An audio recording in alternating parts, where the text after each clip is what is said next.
dynamic force in personal and leadership development. She spent 13 years with Tony Robbins' executive team, honoring her negotiation and coaching skills while curating world-class events worldwide. As a certified yoga teacher for 13 years, she also owned Grace Yoga and trained under renowned instructors. Megan holds degrees in marketing, advertising, and public relations from Mercer College and metaphysics from the University of Sedona. A dedicated business owner, philanthropist, and loving mother, she co-founded Your Best Life Now. Ooh, I love that. A global mastermind uniting faith, family, fitness, and finance for entrepreneurs. So please help me by welcoming Megan McShane. Hey, Megan. Hey, Veronica. Thank you so much for having me. I'm excited to be here today. Oh, I'm so excited. I am so excited. I can already tell with your personality, we're about to learn today. Like, ladies, we are about to learn today. So grab your pen and paper because she's going to give us so much wisdom. So, Megan, were you like just born this natural badass?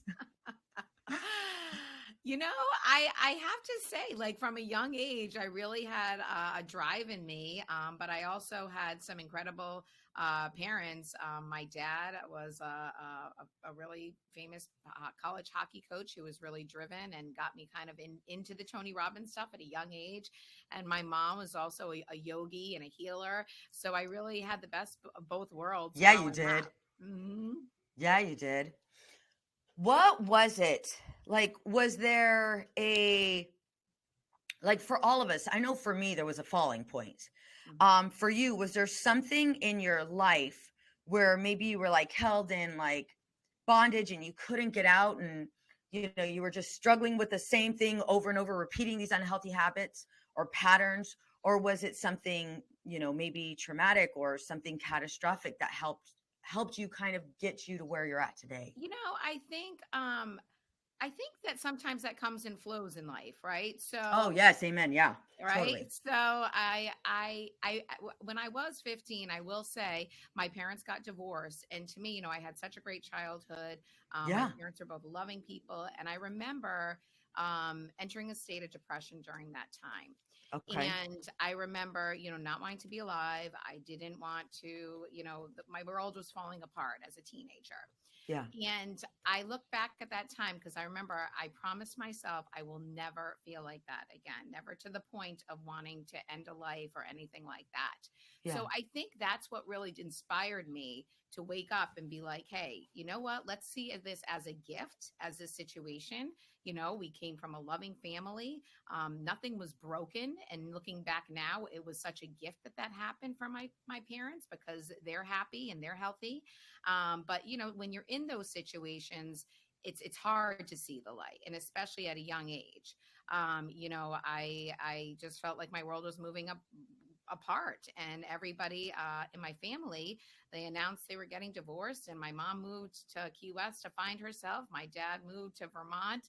I was shipped away to boarding school. My brother went off to Wow. college. So it was this safe place turned into, oh my gosh, hey, good luck, you're on your own now. Yeah. But it really was, again, I met people. I went off to a boarding school in Massachusetts on the North Shore, and I met kids from all over the world. I got an education that I would never have had the opportunity to have if things had stayed the same. And that's really what catapulted me into wanting to meet more people, to travel more, and to really make the most out of this one life because it's a short one. It is. It is. And I appreciate, like, for you, there was a sense, I mean, obviously it wasn't automatic, Mm, but it started to become this sense of, okay, gratitude. yeah. I can either stay stuck in where I'm at, or I can do something with this. Yes. Yes, I love exactly. that. You use what I say a lot of times, sometimes when I'm teaching, it's like use your mess as your message, Oh, I and love that's that. how we can help other people and inspire other people because no one is perfect and we all go through things. And that's like we said earlier, it's like the ebb and flow of life. And that's why it's so important to have a peer group of people who are going to help and pick you up and see the best in you and not let you stay there. It's okay to feel these, sometimes sad or sometimes, defeat, but Mm-hmm. you don't, you got to feel to heal, but you don't want to stay in that place in order to grow. It's like, feel it, let's move on and get on to the next part of the journey. Absolutely. I wanted to ask you, how do you define leadership? So I define leadership as, stepping into a role where you are inspiring your team. You are inspiring not only your business, but your family, your community. You walk your talk, you practice what you preach. You're not an imposter. Yeah. So, so many people out there now, say one thing but do another. So Yes. leadership is really, walking the talk, practicing what you preach, and really being accountable for your actions. How do you do that with a team? So I have a lot of high achieving women, right, Mhm. that are leading really, really big teams. Yeah. I know a good amount of women focus on creating culture in the business, creating culture, with their team. Yep. How would you say, like, if you could maybe even break this down for us, how would how do we lead a team? Yeah. So I'm going to tell you that. So, my team, I have found people who do their roles better than I would do. I am not, when you're a business owner, you need to be an owner, not an operator. Yeah. So first right off the bat is each person on your team should have a job description. So there's accountability and expectations. And those job descriptions should not be pages and pages long. They should be probably 5 to 8 bullet points so that your team member knows exactly what they're accountable and what their expectation is, so that there's no gray area of, oh, I didn't do this, so that wasn't my fault, that's not my responsibility. No, set clear and crystal expectations. What I do with my team as well is once a year at the end of the year, and this is how their bonuses are distributed, they have to rate their self on that job description on each line item from 1 to 5, 1 to 10, whatever you want to use. So they are rating themselves. I'm not judging them. They are rating themselves on the way they show up and the way they execute. And that to me has moved my team leaps and bounds. I mean, there's accountability, there's transparency, and that's what you want as a leader. I don't want to hire someone who's just like me, because then my business isn't going to grow.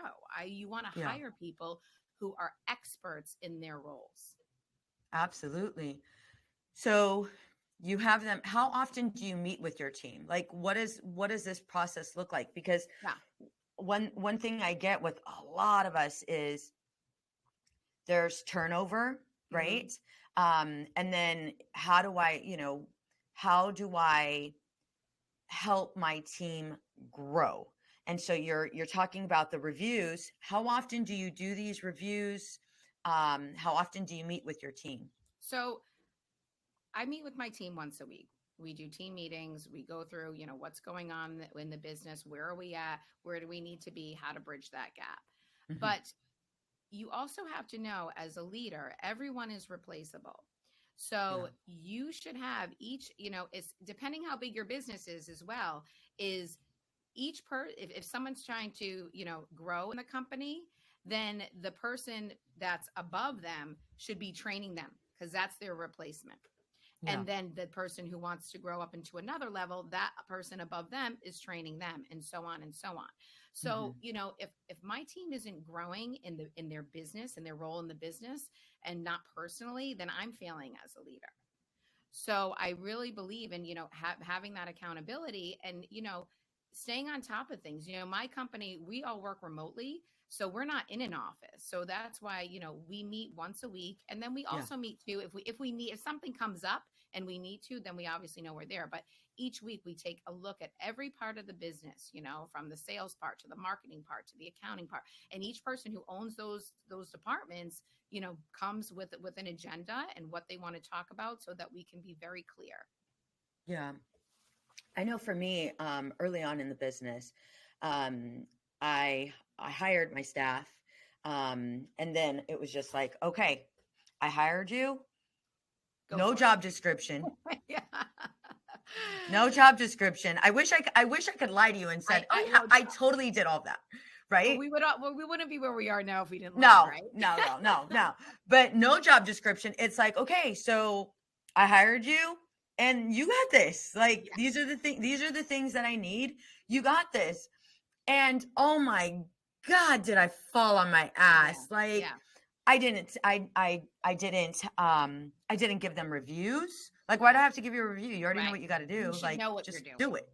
Yeah. Like, and I think it comes from that entrepreneurial mindset. Like for me, any job I was in, nobody told me what to do. Yeah. You Nobody told me knew. what to do. I You knew. knew. And if I didn't know, guess what? I was faking it. Yeah. I was Right. faking it. I was learning as I go. You know, Veronica, I need you to run a group of 50 patients, and I want you to teach emotion regulation skills. Yeah. What the fuck is that? All Right. right, cool. Yeah. Cool. Do I make up slides? You give me slides? Where we at? Oh yeah, for some of them you'll have slides, for some of you won't. But you present in like 5 minutes, and it's like, yeah, emotion regulation. I got that. I don't know Well, and I what the think hell that's I'm talking how about. most entrepreneurs learn. Because I was in every job I ever had, it was like sink or swim, go for it. You know what I mean? Yes. And I've learned as a leader and an owner. We also, every person that comes on board into our organization, we have them take a personality assessment because you need to learn how to communicate with your team. Just because I'm someone who's like, hey, I want high level bullet points of what's going on and boom, boom, boom, and no, I have other team members who need a lot of nurturing, who need details, who are systems and very cautious, so Yeah. but that's why you need such a diverse team, because that's why they're good at their role. But Yes. people can fake things in an interview. A resume is, who knows these days, right? So when you have someone we use the DISC assessment. I've used that for many years, and that to me is, we're spot on. It even gets into people's values, their motivators, why they do what they do. And as a leader, you need to know how to communicate effectively with your team, because each member you can't talk to the same way. No. And, I think another big point too is you got to have SOPs. You got to have a handbook for your business, because otherwise you're going to be stuck in operator mode and you're going to be a slave to your business. It's not going to be able to function without you there all the time. No, 1,000%. I love that you meet with your team weekly. I love, Megan, that you provide them with that test.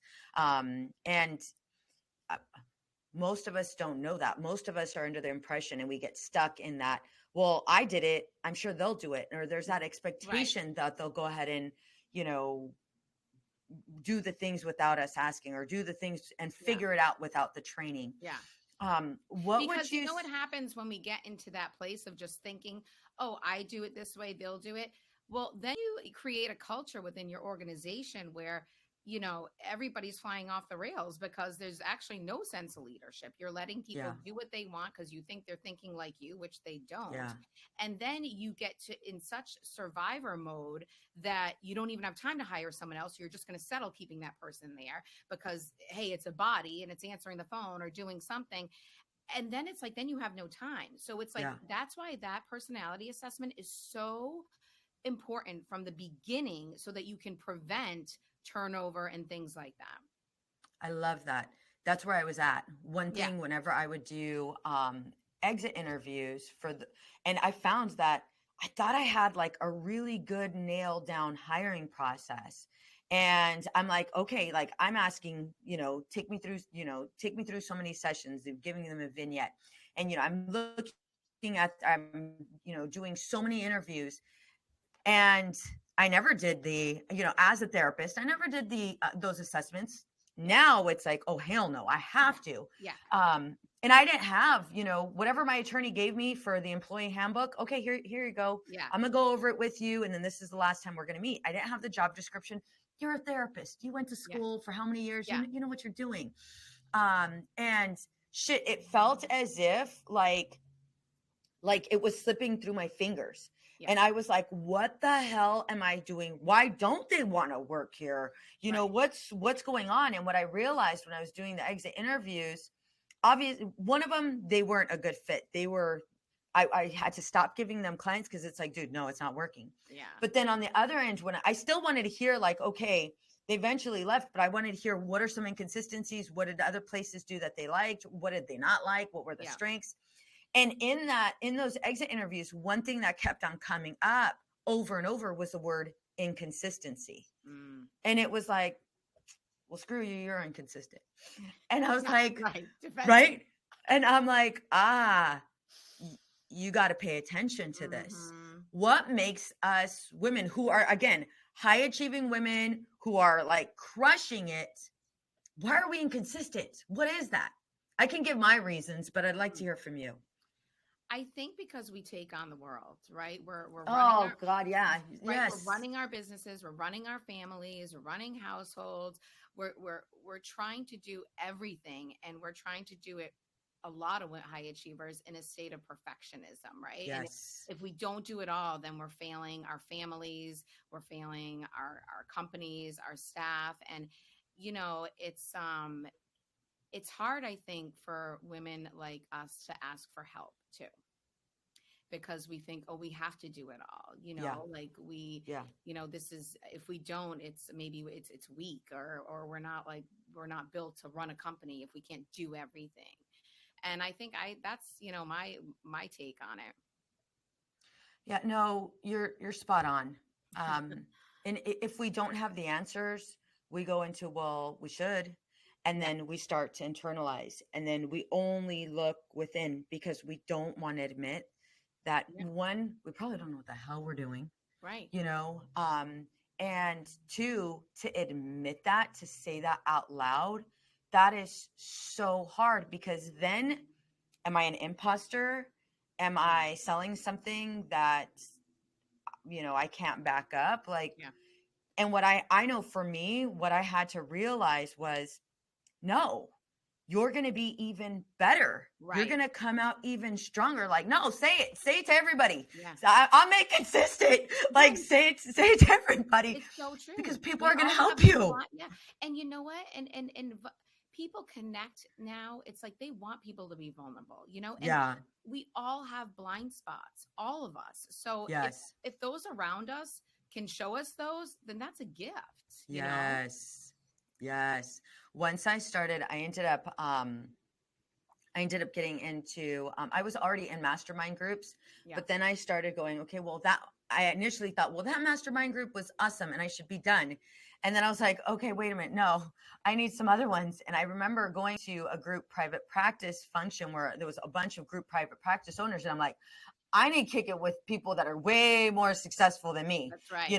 And I need to humble myself and say, hey, I need help. And through that process, I was able to see, oh, okay, not only did I need help, but I realized how much I needed help. Yeah.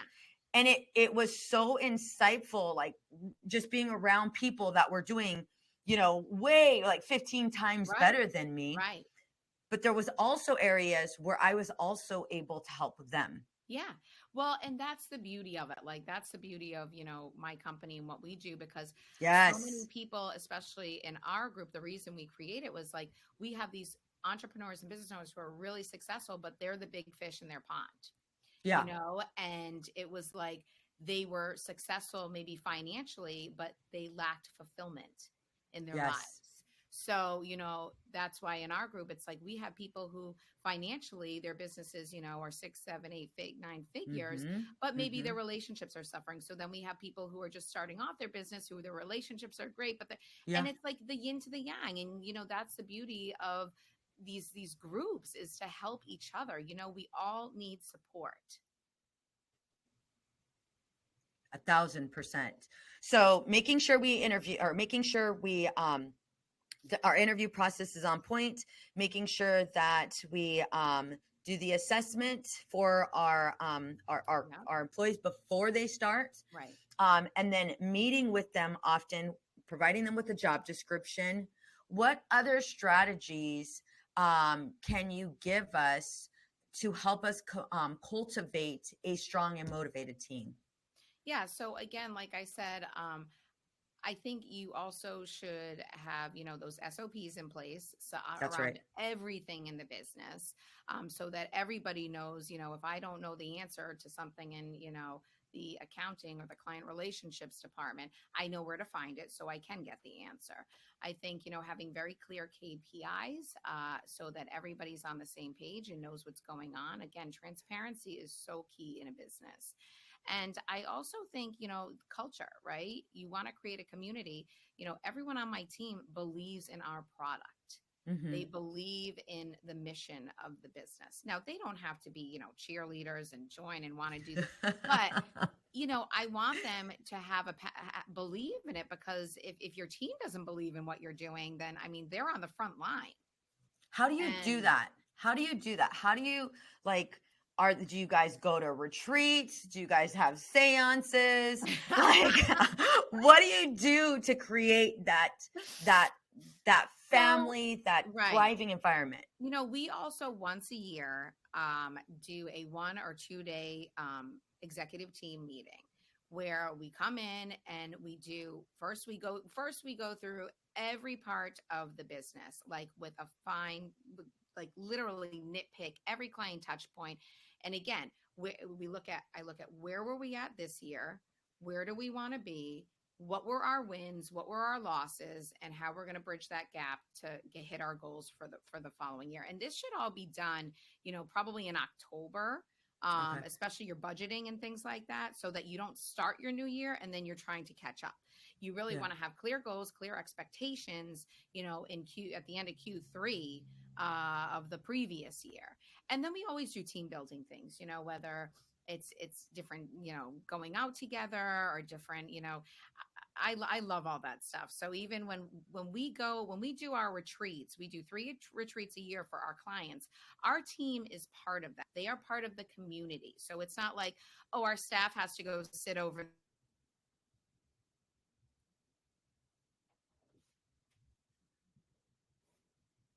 stuff, but they are still part of the whole process. Because I want this to be inclusive. I don't want it to be exclusive where it's like, oh no, you guys aren't part of that. No, this is a family and this is a community. And they're just as much as part of it as our client, because they technically are, your team is your client. Yeah, 1,000%, 1,000%.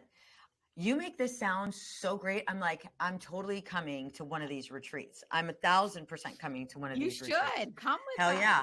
Hell yeah, girl, listen. Yeah, each of our retreats, it's really beautiful. We have, our company is based off the 4 F's, which is family, faith, fitness, and finance.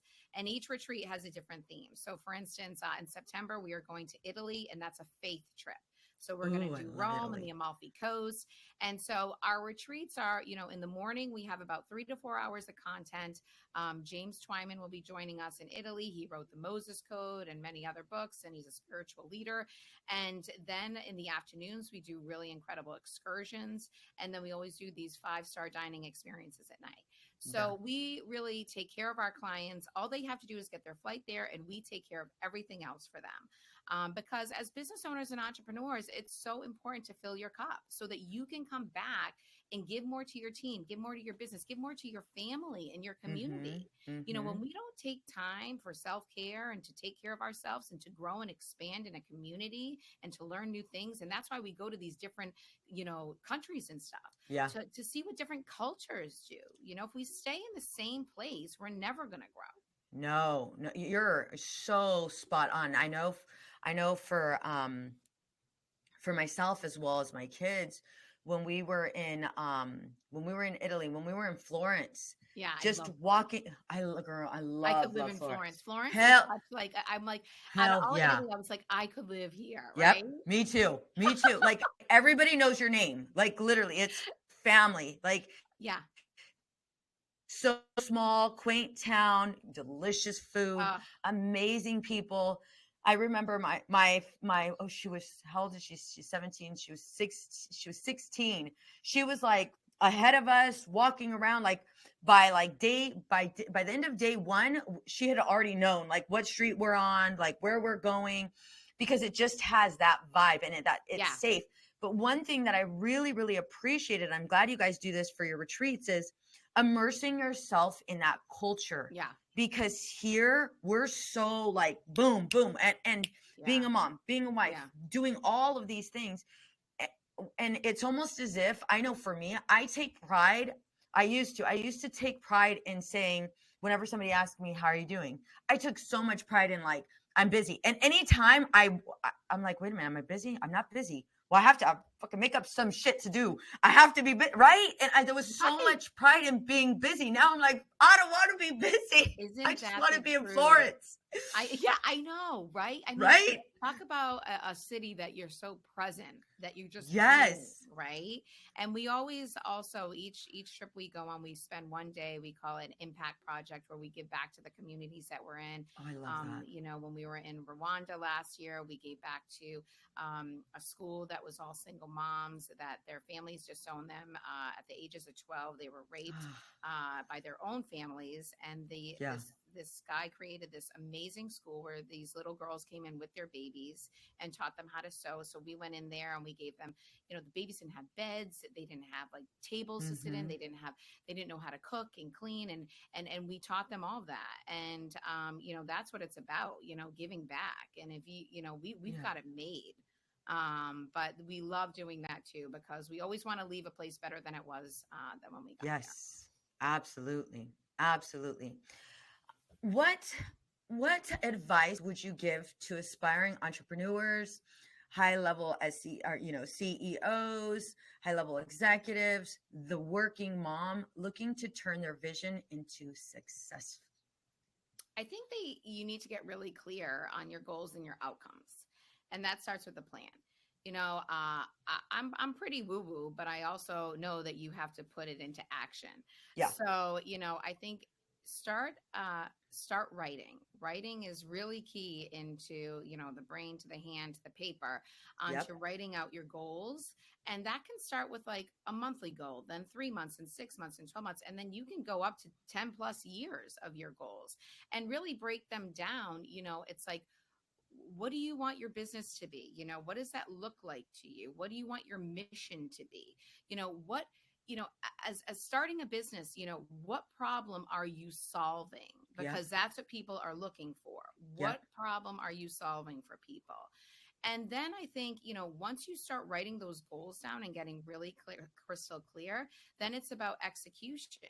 And you know, some ladies I talk to a lot, it's hard because they're running families and things like that. So they don't have Yeah. the whole time because they're working another job, and this is something on the side, an idea and a passion project. But if you can just set aside, you know, there's 24 hours in a day. If each day or each morning you can just write more a little bit, just for 5-10 minutes, especially after a meditation, because really meditation is when you're quiet, and that's where the ideas come from, in the space of quietness. When we're Mm-hmm. in this state of go go go go go, Yeah. we can't connect to that part of our brain and mind and higher power, whatever it is. Mm-hmm. So you know, we really have to get quiet, because we will miss an opportunity if we don't, especially as a Yes. business owner and entrepreneur. That's when your ideas come from, that's where your innovation comes from. You know, so really getting crystal clear on writing those goals down, and again, giving it maybe, you know, even if it's 20 minutes a day to work on that, and then that will grow to an hour a day, to 2 hours a day. But you really have to get clear on your outcomes, and again, what is the problem you are solving, and find someone who's doing it. Yeah. Find someone who's doing it, what you want to do, and you follow them. You follow them, because success Mm-hmm. leaves clues. And I never, Oh, you I know, some love people, that. Write that down, ladies. Success leaves clues. You're dropping all kinds of golden nuggets, girl. I'm catching them. Success leaves clues. Sorry, Megan. Keep going. yeah, Keep going. no, but it's so true, because you know, some people get like nervous, like, oh, someone's going to take my idea. If someone came to me and was like, show me what, I'd be like, here you go. Here you go.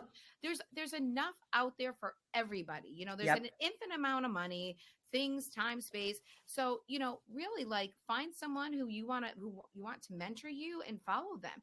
And now, you know, with the internet and stuff, there's so much free information online. Yeah. So again, you really want to find, if you know, if you can find a coach, a business coach that you want to, you know, you not support on.